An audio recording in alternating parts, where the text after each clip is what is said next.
My name is Karen Monroe. I'm 61, a widow, and I live alone in a small adobe house just outside Santa Fe.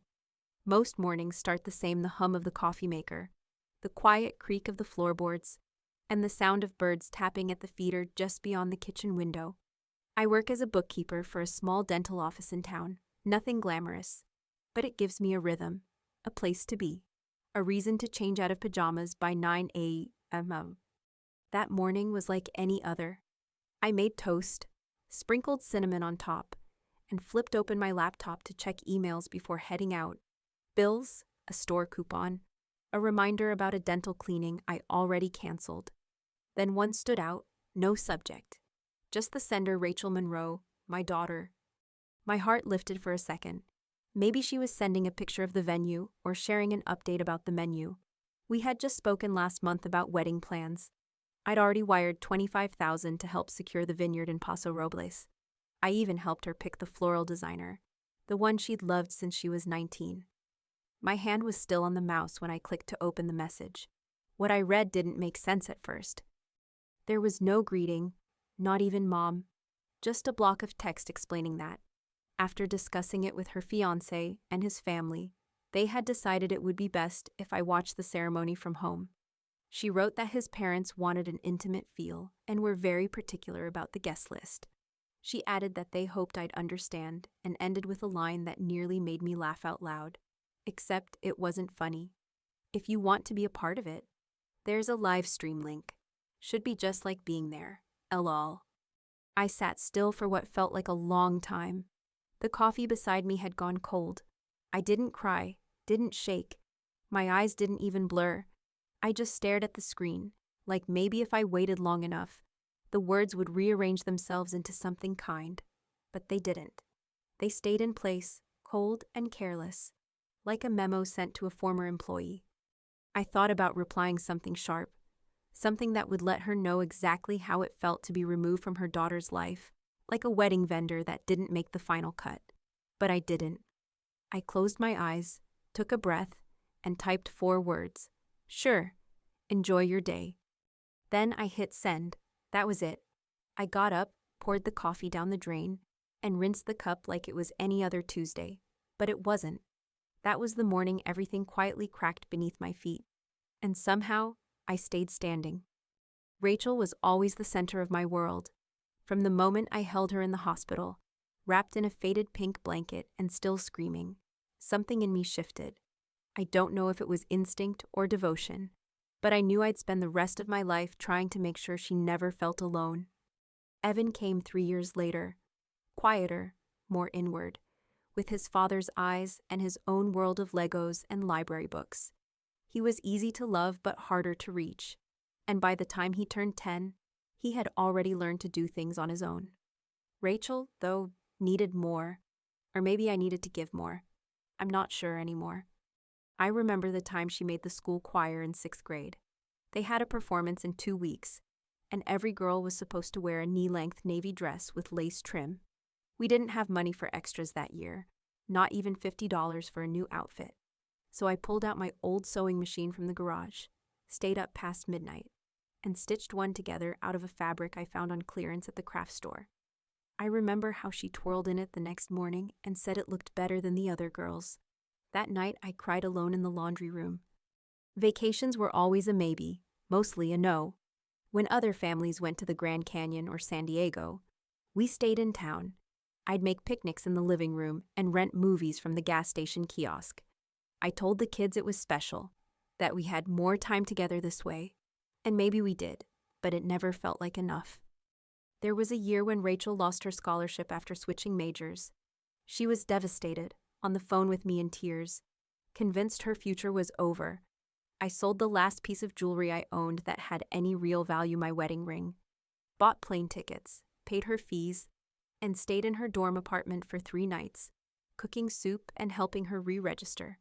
She never asked for any of it, but she never really thanked me either, not in a way that stuck. Evan got a job in Austin right after college and never really came back. We speak now and then, texts, a few holiday calls. He's always polite, always distant. I sometimes wonder if I poured so much into Rachel that I forgot to make space for him. Or maybe he just didn't need me in the same way. That doesn't mean it didn't hurt. Rachel always had a bigger presence. She filled a room with her opinions, her plans, her messes. She needed rescuing, constantly, and I kept showing up with a cape. When her first job offer fell through, I sent money. When her car broke down, I covered the repairs.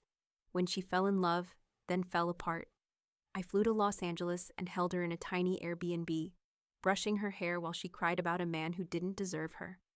There's a line people love to say about parenting. You're only as happy as your saddest child. That always felt true to me. I based my emotional weather on hers. If Rachel was smiling, I could breathe easier. If she was suffering, I'd feel it like it was stitched into my own skin. But over time, I began to feel tired. Not the kind of tired that goes away with sleep, but the kind that settles into your bones. I'd look at my bank account, my calendar, my half-finished crossword puzzles, and wonder when it would be my turn to just exist without being needed. It never came. And maybe I stopped expecting it to. I don't know if Rachel saw me as a person anymore, or maybe she never really did. I was her background, her safety net, her fallback plan. I never asked her for anything, not help, not comfort, not recognition. I told myself that was what motherhood meant. Quiet love, no scoreboard, no applause. But sitting at that kitchen table, rereading her email, I realized I had become invisible, not just overlooked, but erased. Like a chair you move to make room for more important guests. That's when I felt it. Not rage, not grief, just the slow dawning truth that I'd given too much, too often, to someone who didn't even see the shape of my absence. And that kind of knowing doesn't fade. It plants itself. It grows. The subject line was blank. Just her name, Rachel Monroe, hovering in my inbox like it had done 100 times before. But this time, something in my chest tightened before I even clicked. It started plainly. Mom, I hope you understand this isn't easy for me to write. Andrew and I have been working closely with his parents on the guest list. After a lot of consideration, we've decided to keep the wedding as intimate as possible. His parents are very traditional and feel strongly about the environment being cohesive and close-knit. My eyes paused there. I read those lines again. Traditional, cohesive, close-knit, words that sounded like velvet covering a blade. She went on. We've agreed that it's best if you attend the ceremony virtually. We'll be setting up a live stream so you can still be a part of it. Should be just like being there. LOL. I blinked. That last part didn't make sense. Or maybe it did. And I just didn't want to believe she could be that careless. That she could end the sentence about excluding her mother from her own wedding with a laugh. I reached for my coffee without thinking. It was cold now, bitter on my tongue. There was no mention of the money I'd already sent. No note about all the planning conversations we'd had. No hint of apology. Just the logistics. Like she was rearranging the guest list at a business luncheon. I sat in my kitchen with one hand on the mouse, the other resting flat against the table. A part of me waited for a second message to follow. Maybe she sent the wrong email. Maybe she would say this wasn't for me. But the inbox stayed still, quiet. I didn't cry. I didn't slam anything. I just stared at the words as something inside me quietly shifted. A long crack. Not loud, just final. I opened a reply window, typed 4 words. Sure. Enjoy your day. I read it once, then sent it. No punctuation, no plea, just space. Then I closed the laptop and rinsed out my cup. The water ran warm over my hands, but I barely felt it. I had been slowly disappearing from her life for years. I just hadn't realized how far gone I already was. I sat at the kitchen table long after the email was closed. The screen had gone dark, but the words were still fresh in my mind. Outside, the morning sun had started to touch the tiles near the porch, but it felt far away from where I was sitting. My thoughts drifted, uninvited, to all the moments that built the life she now wanted to leave me out of. I remembered the night she had the stomach flu in 4th grade, and I stayed by her bed, holding a bowl while she cried between sickness and sleep. I had to call in sick the next morning, losing half a day's pay. I didn't care. She needed me. There was the semester her laptop died during finals. She was in college then, panicking on the phone, saying she couldn't write her paper. I was overdue for dental work. The pain in my molar had been keeping me up at night, but I charged a refurbished MacBook on my credit card and told her it would be there by Thursday. I bought Advil for myself. I canceled a trip once to see an old friend in Colorado. Rachel had broken up with someone, again, and said she didn't want to be alone that weekend. I packed my suitcase anyway, but left it in the hallway. I spent that Saturday making tea and listening to her replay every word of the breakup. So many little things I gave without question. Meals skipped, dresses not bought. Years of holidays spent alone because she had other plans. And I never complained. I told myself that's what mothers do. We make sure our kids feel safe. We anchor them. But somewhere in those memories, something started to feel off. It was subtle at first, like realizing your shoes are a size too small after walking a mile. I wasn't just a mother. I had been reduced to a resource, a comforting voice, a wire transfer, a backup plan. The more I remembered, the more I could see it clearly. I had built her life like scaffolding, and now that the building stood tall and pretty, I was being dismantled, not with malice, just quietly removed. That morning, I didn't cry, but I did feel something break open inside me, not anger, not even sadness, just a kind of soft, steady awakening, a thought that whispered louder than anything Rachel had ever said.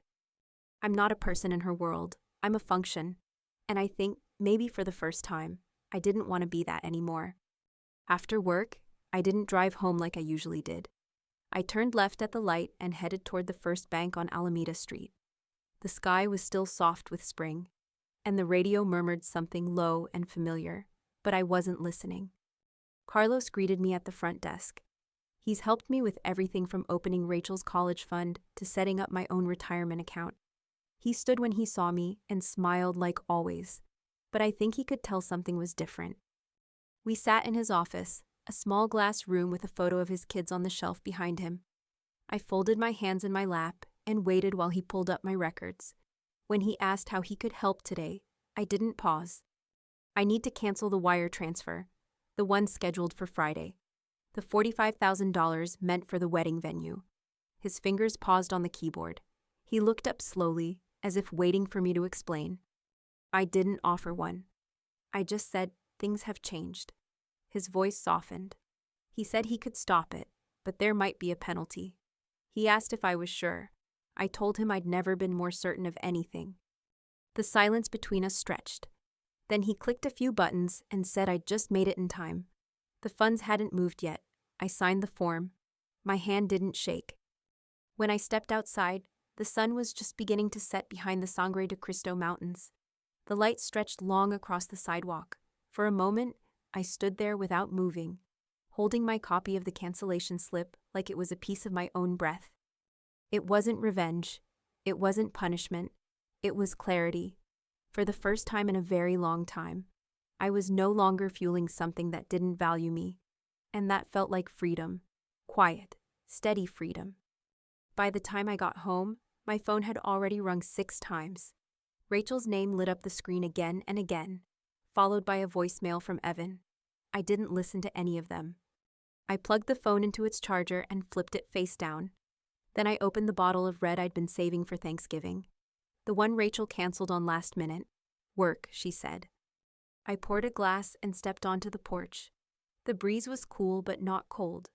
The kind of evening that carried a hush with it, like the world knew I needed space. I sipped slowly, letting the quiet stretch. Another buzz from inside, then another. I didn't move. The sun dipped lower, touching the tops of the cottonwoods near the fence line. Somewhere down the street, a neighbor's dog barked. A screen door creaked shut. And for once, I didn't feel guilty for being still. I wasn't waiting for anyone to need me. There had been too many years of jumping at every ring, every tearful message, every crisis I was expected to fix. Tonight, I let them pass through without reaching back. I wasn't angry. I was just done pretending. The porch light flicked on. I stayed where I was. Not answering wasn't a punishment. It was a boundary. And maybe for the first time in my life, my silence wasn't avoidance. It was presence. The phone would ring again. The texts would pile up, but I had nothing more to give in that way. I wasn't being cruel. I was being whole. And for once, that felt like enough. It was nearly dark when the doorbell rang. I wasn't expecting anyone and nearly let it go, but something in me stood anyway. Through the window, I saw a familiar figure shifting nervously on the porch. Laura, Rachel's oldest friend. I hadn't seen her in years, not since high school graduation. She used to spend whole weekends here, sleeping on the couch, baking cookies with Rachel, calling me Mrs. M like I was part of the furniture. She stood there now in a long coat, hands tucked under her arms like she was bracing herself. I opened the door but didn't invite her in right away. She looked up quickly, eyes tired. I stepped aside and she walked in like she'd done 100 times before, only quieter. The kitchen smelled faintly of roasted vegetables. I had just pulled dinner from the oven, unsure if I even felt hungry. Laura sat at the table without needing to be asked. Her eyes wandered to the cabinets, the framed photos still on the fridge. She looked smaller than I remembered. She said Rachel was falling apart, that the venue had backed out. The florist followed. Andrew's parents were furious and threatening to cancel everything. She said Rachel cried all night and hadn't left her apartment in 2 days. I listened. I didn't flinch, not because I didn't care, but because I had already walked through the fire. Now I was standing on the other side of it, dry and steady. Laura's voice cracked when she said Rachel didn't know how to fix it, that she didn't understand why I wasn't answering, that maybe this had all gone too far. She looked at me then, really looked. She asked if there was anything Rachel could do, anything she could say, if there was still a way for me to come. She said Rachel would apologize. She said they could talk about including me, that maybe, if I helped, they could still pull it off. I didn't answer right away. I poured 2 cups of tea and sat across from her. The steam curled between us like old memory. I told her I wasn't angry. I wasn't trying to ruin anything. I just stopped offering myself where I wasn't wanted. Laura lowered her gaze. Her fingers tapped the edge of the mug. She asked again, this time softer.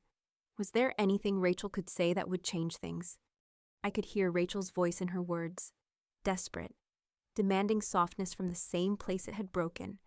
I looked at Laura and said, no, not because I wanted to hurt her, but because I needed the truth to stay simple.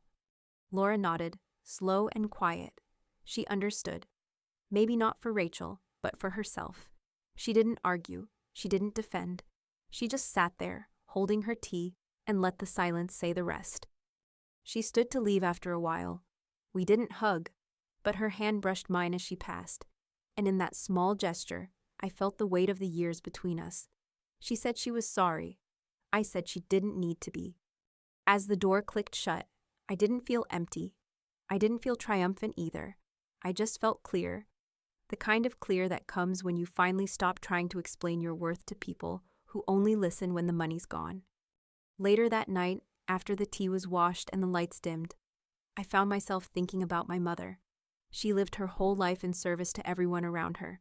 She cooked, she folded, she gave. And when she grew older and quieter, people just stopped seeing her. I used to think she was noble, that disappearing into everyone else's needs was love in its purest form. But now, sitting in my own quiet kitchen, I wonder if she was just tired, if she ever asked herself what it would feel like to be the center of her own life, even for a day. I can still picture her hands, always moving, always fixing or soothing or carrying. When she died, there were thank you cards and church flowers, but not many people knew what made her laugh, or what she dreamed about when she was a girl. I don't want that to be my story. I don't want the end of my life to be measured in how quietly I disappeared for the sake of others. I want to feel something that belongs to me. Peace that isn't borrowed. Joy that doesn't come as a reward for someone else's comfort. Rachel didn't mean to hurt me, I know that. But she never stopped to ask if I had a boundary, if I had a limit. She assumed I'd always show up, always say yes, always give without needing to be seen. That's what I need to change, not out of bitterness, not out of spite, but because I'm still here. I still have mornings to wake up to and meals to enjoy and books to finish and friends to laugh with. I want to live in a way that doesn't leave me erased. I want to matter to myself. And if that means stepping out of roles that only take, then I'll do it with both feet. Not because I'm walking away, but because I'm finally walking towards something that feels like mine. The first Saturday, I didn't answer Rachel's calls. I signed up for a pottery class. It met on Tuesday evenings in a quiet studio tucked behind the bookstore. The teacher's name was Lila, and she wore her hair in a bun held up with a paintbrush. I hadn't touched clay since high school, but there was something grounding about it. The cool weight in my hands, the silence between people bent over wheels. Nobody asked who I was to anyone else, just what I wanted to shape. At first, my bowls came out lopsided. I didn't care. Lila said that imperfection made them personal. I smiled more in that room than I had in months, even if I didn't say much. On Thursdays, I started going to the cafe near the park. I brought novels and sometimes stayed for hours. There was a woman there named June who always wore cardigans, even in the spring. She struck up a conversation about my book one morning, and now we meet every week. I forgot how much I loved reading, real reading, not skimming articles between emails or picking up Rachel's book recommendations out of obligation. I started with old favorites. Then I let the library guide me. By mid-April, I was hiking on Sunday mornings. Just short trails at first, the kind with benches and lookout points. The air smelled like piñon and sage. I didn't bring headphones. I liked hearing my own breath. No one called me mom out there. No one asked for a ride or a check or advice. The hills were quiet company, enough to remind me I was still alive in my own body, not just in service to someone else's. Evenings got easier. I cooked what I wanted. Sometimes I lit a candle just for myself. I didn't wait for holidays or guests. I didn't wait to feel worthy. There was still grief, but it was softer now. It came in waves I could ride instead of drown in. I kept a journal. I started writing down things I noticed about myself. Not what I did for others, but who I was becoming again. My world got smaller in some ways, but it felt deeper, like I'd stopped living on the surface of things. And even though I didn't say it out loud, I felt proud. Not because I had let go of Rachel, but because I had finally held on to myself. The email came on a quiet morning while I was folding laundry. The subject line was long this time, something about regrets and needing to talk. I opened it without hesitation, but also without expectation. Rachel had written a lot, paragraphs about how hard things had been, how she hadn't meant to hurt me, how Andrew's parents had pressured her, how everything had spun out of control, and how she missed me. There were pieces that sounded like apology, and others that still sounded like defense. I read the whole thing once, slowly. I didn't skim. I didn't rush to judgment. I just let the words come and go, like watching birds fly across the sky. I didn't feel heat rise in my chest. No tears, no tightness in my throat. When I reached the end, I sat with it, just sat. I thought about what it meant that I wasn't angry anymore, that I didn't feel the pull to respond, that her words didn't undo me, that I didn't want to be pulled back in. I clicked archive and closed the laptop. The sun was still soft across the kitchen counter. My tea had gone a little cold, but I didn't mind. I had plans that day. A pottery glaze I wanted to try, a walk I wanted to take before the weather changed. It wasn't a clean break, but it was enough. That email wasn't a doorway anymore.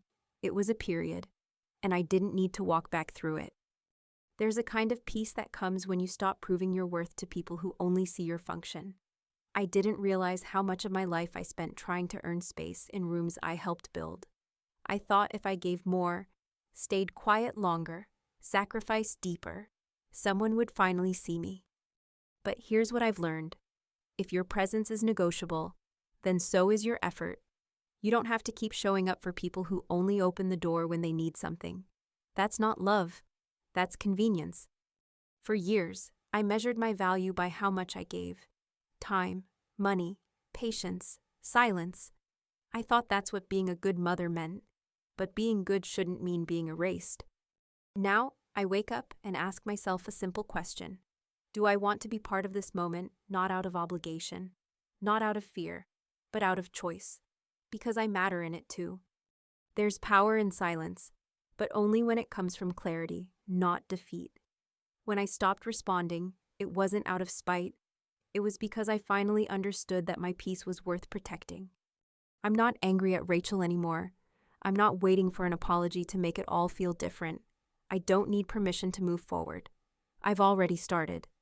If you're listening to this and something inside you feels familiar, I want you to know this. You are not selfish for stepping back. You are not cruel for choosing your own well-being. Love that requires self-erasure is not love. It's debt. Have you ever felt invisible in the story you helped build? Maybe now's the time to write a new one. One where you are not the supporting character in someone else's script. One where you take up space, quietly and fully, because you deserve to.